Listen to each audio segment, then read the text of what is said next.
This is a review of the Good and the Beautiful math curriculum. This is the second grade math, and we have used the Good and the Beautiful now for kindergarten and then some of first grade, and then we kind of just skipped on into second grade, just kind of where we're at.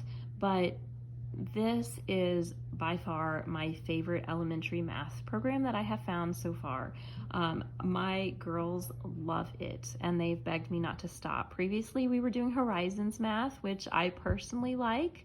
It's a very advanced, good math, but it's a lot of repetition and we've had lots of tears over it. And so something like this, my girls have just really appreciated. It's fun, it's interesting, it's engaging, and I really appreciate that it puts math into real life scenarios. And I feel like that helps them stick better. So let's look at a workbook. So it's separated into two books for the year. So this is part one.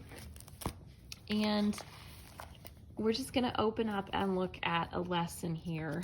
Let me find the beginning of the lesson. Okay, so here, lesson 38, the decimal point. So you always have a little section over here that's the daily dose of things to do. You will write in the date, so they just continue practicing how to write in the dates correctly. You skip count, and then you have a little math facts practice.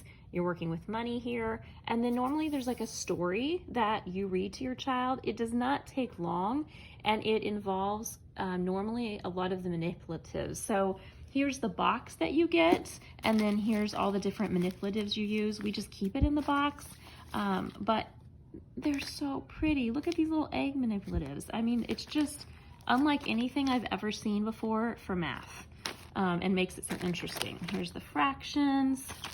Here's the clock you use. So then coming back here, it's teaching about the decimal point, and then it has you practice using money.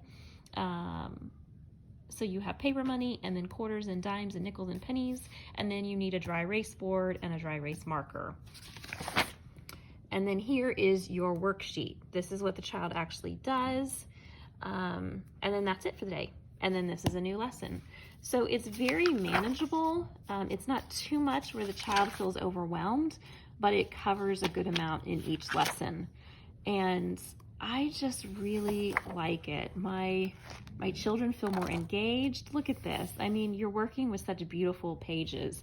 And then I like you have these extra pages you do, and it tells you when you need these. And you'll put manipulatives on here and work with this. The one I really liked that we just did, let me find it really quick. It was like a little town. Oh, here it is.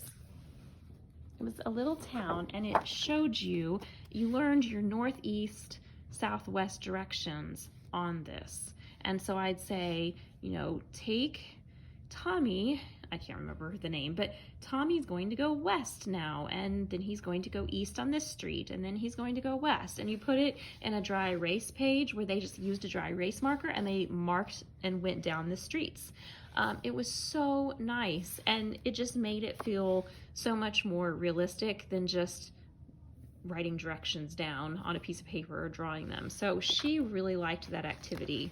And then like, here's the county fair that we're gonna use for an activity. I just love how beautiful even something as boring to some children as math is, this has become so beautiful. So you also have this game instructions book, which is good for levels 1 and 2. It tells you how to play all the games. Here's like domino cards that we've used, and little game pieces. There's flashcards we've used. You have a calendar. You have a little, oh, that's for level 1. Sorry. You have a calendar. It's just so nice. My daughter has begged me to never stop. And so I just wanted to share with you all, if you're looking for a math program, I'd highly recommend the Good and the Beautiful.